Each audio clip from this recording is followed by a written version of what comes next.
अक्सर हमारी छोटी छोटी गलतियां किसानों के मेहनत पर पानी फेर देती हैं।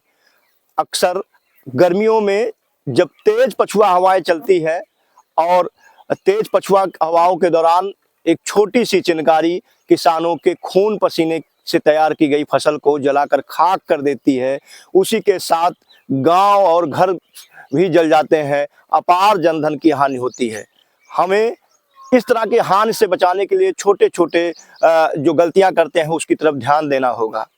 मित्रों नमस्कार, मैं हूं बृहस्पति कुमार पांडे और आज मैं आपको बताऊंगा कि गर्मियों में जो फसलों में आग लग जाती है हमारी छोटी छोटी गलतियों से, कैसे उस पर हम कंट्रोल कर सकते हैं, कैसे इस आपदा को हम पूरी तरीके से आपदा से अपनी फसलों को, किसानों की फसलों से बचा सकते हैं।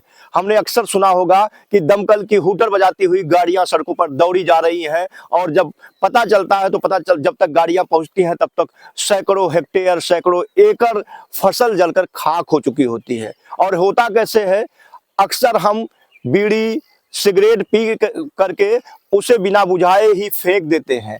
और जब गर्मियों में लू भरी आंधी चलती है, तेज पछुआ हवाएं चलती हैं, तो जो सिगरेट और बीड़ी की चिंगारी है वो हमारी फसलों में जाती है और उससे जो आग भड़कती है, जो चिंगारी उठती है, वो पूरी तरीके से गेहूं, चना, मटर, गन्ने जैसी फसलों को जलाकर खाक कर देती है। और कई बार ऐसा होता है कि जो फसलों के किनारे, जो खेतों के किनारे घर हैं, गांव बसे हुए हैं, वह गांव भी जलकर खाक हो जाते हैं। ऐसे में अपार जनधन की हानि होती है, पशुओं की तमाम तरह से क्षति होती है।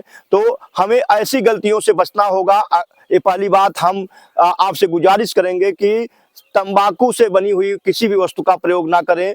आप बीड़ी सिगरेट का प्रयोग ना करें। लेकिन अगर आप अपने आप पर कंट्रोल नहीं कर पाते हैं तो अगर आप सिगरेट और बीड़ी पीते हैं तो उसको पूरी तरीके से बुझाने के बाद आप निश्चित हो जाएं कि ये बुझ गया है, तभी आगे बढ़ें। और इस छोटी से सावधानी की वजह से किसानों की जो मेहनत होती है, जो उनकी फसल होती है, जो अपार जन की हानि होती है, उससे बचाया जा सकता है। दूसरी बात, अंगीठी की आग, चूल्हे की आग, इसको खाना बनाने के बाद बुझा दें और कभी भी जलती हुई आग को छोड़ करके ना जाए गर्मियों में। क्योंकि गर्मियों में जो तेज पछुआ हवाएं चलती हैं, लू भरी हवा चलती है, वो हर समय आग लगने का खतरा उत्पन्न किए होती है। ऐसे में आग लगने के खतरों से बचने के लिए हमें पूरी तरीके से सावधान होना होगा। तीसरी बात, हमारे खेतों के ऊपर से बिजली के खंभे दौड़ते हैं। मैं जहां खड़ा हूं यहाँ पर तो बिजली के खंभे नहीं दिखाई पड़ रहे हैं, लेकिन अक्सर बिजली के खंभे, हाई टेंशन के तार जाते हैं किलोवाट में, 25-25 हजार, 33-33 हजार किलो वाट के जो है तार दौड़ते हैं। ट्रांसफार्मर के बगल खेत होता है। ऐसे में कई बार गर्मियों में जब तेज हवाएं चलती हैं, लू भरे हवाएं चलती हैं, तो तारों में जो शॉर्ट सर्किट होता है उसकी वजह से चिंगारियां उठती हैं। वो चिंगारी हमारे खेत को पूरी तरीके से जलाकर खाक कर देती है। तो ये जो परिस्थितियां पैदा होती हैं फसलों में आग लगने की, इनसे हम छोटी छोटी जो गलतियां हैं उससे कैसे बचें। एक तो हम बीड़ी सिगरेट को पूरी तरीके से बुझा करके ही फेंकें, पूरी तरीके से संतुष्ट हो जाए तभी आगे बढ़ें। अंगीठी, चूल्हे की आग को अपने सामने बुझाएं, उसको कभी जलता हुआ ना छोड़ें। और तीसरी बात, कहीं भी खेत में आप इकट्ठा घास फूस ना इकट्ठे होने दें। ट्रांसफार्मर के पास घास फूस ना इकट्ठा होने दें, तारों के नीचे घास फूस ना इकट्ठा होने दें, क्योंकि इसकी वजह से जो शॉर्ट सर्किट होता है उससे जो चिंगारियां उठती हैं उससे भी आग लगने की संभावनाएं बढ़ जाती हैं। चौथी बात, अगर आपके खेत के में कहीं नलकूप है या आपने पंपिंग सेट स्थापित कर रखा है, तो अगर वहां आपने पानी का टब बना रखा है, गड्ढा बनवा रखा है, पक्का कंक्रीट का गड्ढा बनवा रखा है, तो गर्मियों में इसको पूरी तरीके से भरवा कर रखें। एक तो इसमें जो प्यासे पशु पक्षी होंगे उनके लिए एक काम आएगा, गर्मी में तेज पानी प्यास से बेहाल पशु पक्षियों के पानी पीने के काम आएगा। और कभी ऐसी नौबत आती है कि कहीं आगजनी की समस्या आती है, उस मौके पर दमकल की गाड़ियां नहीं पहुंच पाती हैं, तो ऐसी अवस्था में आपको ये जो भरा हुआ पानी है आपकी फसल को क्षति होने से आगजनी में बहुत कारगर साबित होगा। पांचवी बात, अगर आग लग भी जाए तो सबसे पहले कोशिश करें कि जो आग लगी है तो जिस तरफ से आग बढ़ रही है, जिधर हवाएं जा रही है उधर से आग बुझाने की कोशिश ना करें, क्योंकि ऐसे में आग के जलने की संभावनाएं बढ़ जाती हैं और कभी कभी आग के चपेट में आने की वजह से मृत्यु भी हो सकती है। छठी बात, अगर आग लग गई है तो आप दमकल को फोन करें, 112 नंबर पर फोन करें, 100 नंबर पर 102 नंबर पर फोन किया जाता था, लेकिन अब 112 नंबर पर फोन करेंगे तो दमकल की गाड़ियां आ जाती हैं। और सभी तहसीलों में प्रदेश सरकार ने जो आपदा नियंत्रण के लिए दमकल विभाग की स्थापना की है, वहां से दमकल की गाड़ियां समय से अगर आप फोन कर देते हैं आ जाती हैं।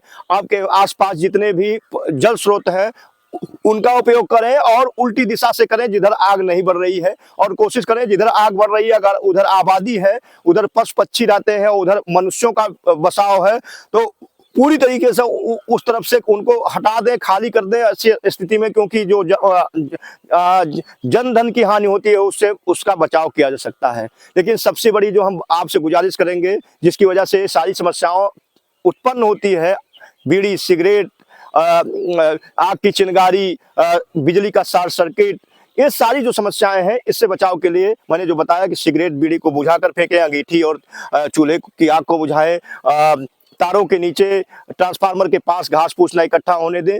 और अगर ये सावधानियां बरतते हैं तो निश्चित तौर पर जो किसानों की हमारी आपकी मेहनत से तैयार फसल लहलहाती है, जिसे हम चाहते हैं कि काट करके उसको मराई करके हार्वेस्ट करके अपने घरों में भंडारण करें और उसको बेच करके अपने बच्चों की फीस जमा करें, अपनी ज़रूरतें पूरा करें, ये तभी होगा जब हम सावधान होंगे, हम जैसे आप जैसे लोग सावधान होंगे। आग लगने की जो घटनाएं होती हैं उसके जो कारक होते हैं उसको उत्पन्न नहीं होने देंगे, तो निश्चित तौर पर हम अपार जनधन आग से लगने वाली अपार जनधन से बच पाएंगे। आपसे भी गुजारिश है कि ये वीडियो हो सकता है उतना रोचक ना हो, आपके बहुत काम का ना लगे, लेकिन ये किसानों के काम का है। तो ऐसे में इस वीडियो को ज्यादा से ज्यादा लोगों तक पहुंचाएं, शेयर करें और कमेंट करके उसमें हाईलाइट करके जैसे भी कोशिश करके लोगों को इंगेज करें, क्योंकि वीडियो अगर लोगों तक पहुंचेगा तो किसान हमारे देश के अन्नदाताओं के लिए उनके पेट भरने वाले अनाज को बचाने में अहम भूमिका निभाएगा। आपको वीडियो कैसा लगा कमेंट बॉक्स में जरूर बताइएगा। मैं हूं बृहस्पति कुमार पांडे और मैं अब आपको अपने खुद के नाम के पेज के साथ किसान कनेक्शन नाम के फेसबुक पेज पर और यूट्यूब चैनल पर भी मिलने वाला हूं जल्दी। किसान कनेक्शन नाम का फेसबुक पेज और यूट्यूब चैनल बन चुका है, उसको सर्च कर लें, उसको फॉलो कर लें, सब्सक्राइब कर लें, जिससे उस पर भी हमारे आपको अपडेट वीडियो मिलते रहेंगे। बहुत बहुत धन्यवाद।